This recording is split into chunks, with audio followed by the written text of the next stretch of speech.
आली तुझ्या नाम घोषात इंद्रायणी.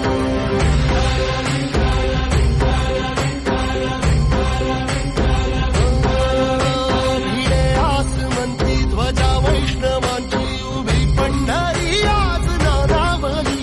तुझे नाव ओठी तुझे रूप धानी जीवाला तुझी आस गाला गली.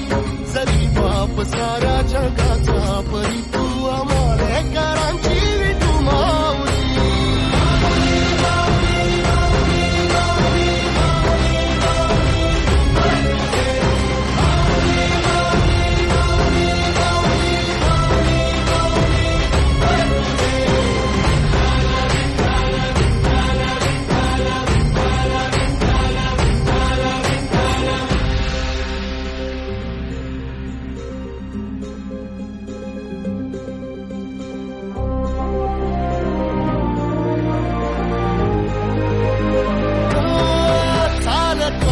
तुझी वाट रात्रंदिनी घेतला